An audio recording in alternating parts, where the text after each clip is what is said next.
when you first start lifting, it's almost always just about getting stronger and building some muscle. And that is the outcome you're looking for. But I think when you get further down the line, you start thinking about secondary and tertiary outcomes. And that's why I think building on the last video of relative motions versus orientations, just cleaning the camera there, lovely jubbly. That's why I think it's so important to try and maintain relative motion as you build muscle and get stronger, because those are the things that will help leave you feeling good and leave you being able to do a broad range of activities as you get older. So that's the main focus of today's video. Thinking about those secondary and tertiary actions. I've made huge personal leaps in my understanding of biomechanics. You do loads of work, constantly learning and inhaling information, and then over a period you get these few light bulb click moments when you're like, oh, that's how that looks like, that's how that works. And to be direct, what I'm speaking about here is the difference between doing an exercise and it looking good externally from the outside versus being extremely specific about what's going on at each individual bone. So with regards to squats, for example, for the knee to flex, for the knee to bend, you want the tibia to internally rotate and the femur to relatively externally rotate for that forward knee flexion, for that forward knee bend. And that is something that a lot of people with knee pain can struggle with. And that is one of these particular things where I'm talking about. That is a secondary, tertiary consequence of lifting potentially. So we can ideally get someone stronger and get their bones moving in the way they're supposed to move. And what I mean by supposed to move is our joints move in a certain way and our muscles are attached to those joints. And if we want to load all of our muscles, we need to get our joints to move through those particular movement patterns in order to challenge those tissues so they don't get underloaded and other tissues get overloaded. And that's where a lot of pain can happen and occur if a tissue never lengthens, or a knee never really bends, or a foot never really goes through a nice full range of motion.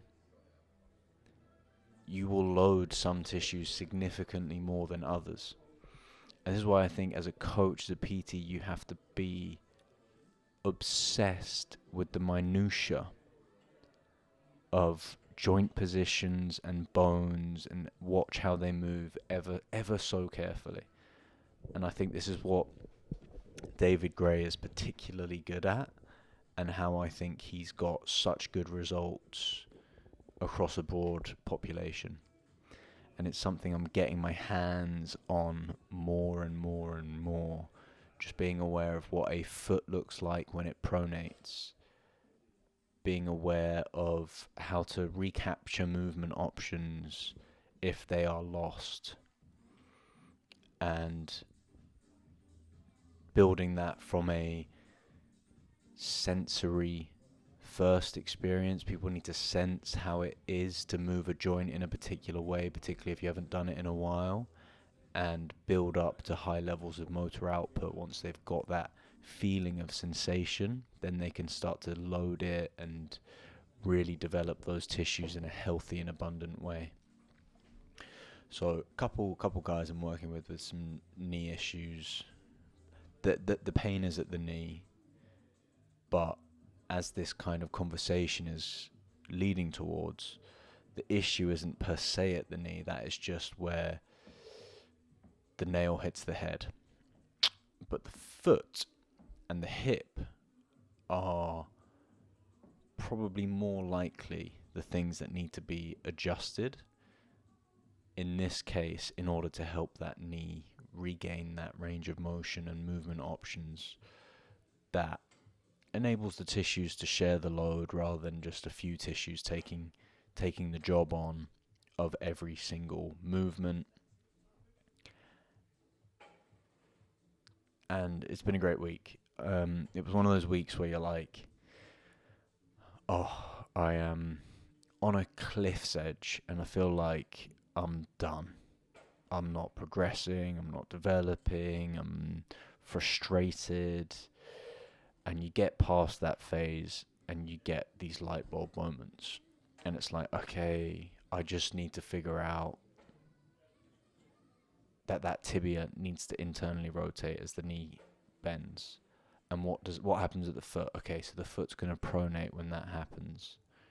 Okay, this person is good at that, but when the foot supinates, they can't externally rotate the tibia, and that's probably one of the reasons why they can't bend their knee without getting pain.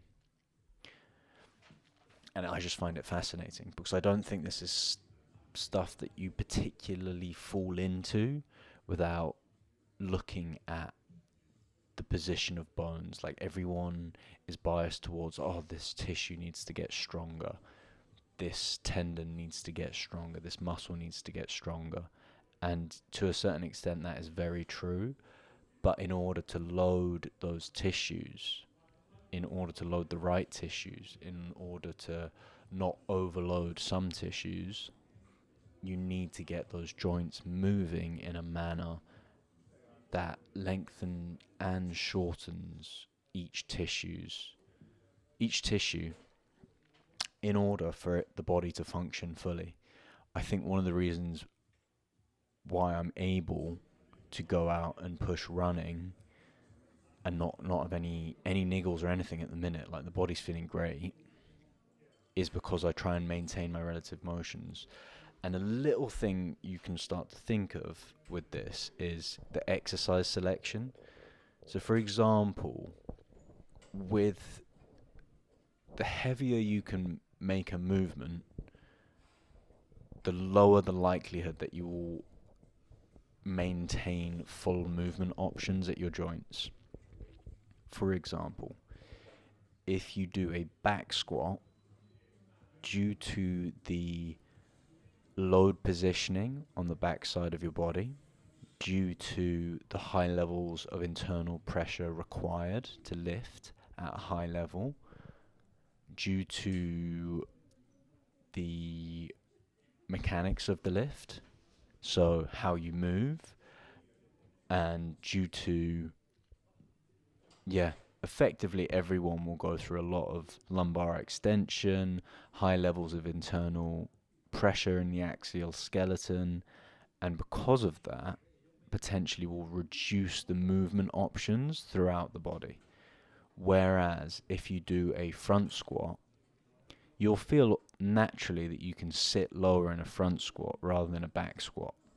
You might have limitations at the elbow or shoulder or wrist, but in order to maintain those good movement options moving forward or develop them, you can do an easier front-loaded squat, like a Zercher. And what I mean by easier is a lower movement option requirement in order to complete the lift successfully without overloading XYZ tissues. Now, with a lot of my upper body stuff, these heavy lifts that you see, these bilateral lifts that you see in this upper body session, there is going to be most likely a reduction in relative motion in my upper body because of the internal pressure that you see me now building. And that will probably lead to a reduction in relative motion. But that's something you can counteract, in my opinion, with your kind of more accessory movements. I don't like that term because it encourages people to not put in maximum effort when you're doing those accessories, but doing things like lateral cable raises for your side delts, but allowing the humerus to cross the rib cage and the sternum on the front side, and then go fully into that abducted position, is extremely healthy for the shoulders, because you just load all the tissues attached to the scapula through a nice full range of motion, and hopefully get that length and shortening across all those tissues that attach to the shoulder, scapula, rib cage. And that's how you keep your tissues healthy and you keep those ranges of motion. So there's a time and a place to go in and put that hard work in to develop some extreme high levels of strength. Sacrifice the relative motions, but then later on recover them by doing things like low-level sensory drills, such as breathing, to get those tissues to contract and relax in a way that encourages relative motion. Because generally, to increase relative motion, you want less compression in that area that you're trying to regain length or range of motion, relative motion. That's the purpose of a lot of the just stacked it there, of the breathing exercises that I do.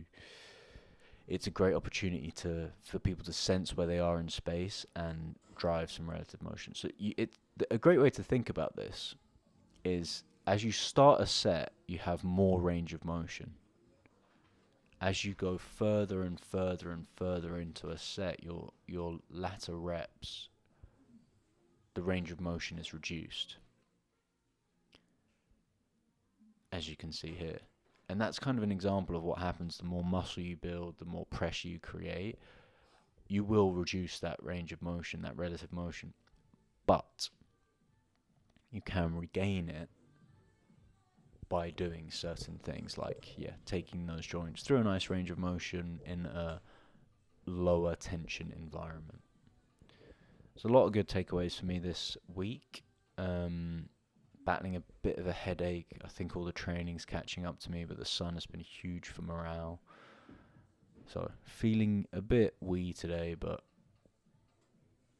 very, very happy with the knowledge acquisition as of late. Hope you enjoyed the video. Hope you have a great day.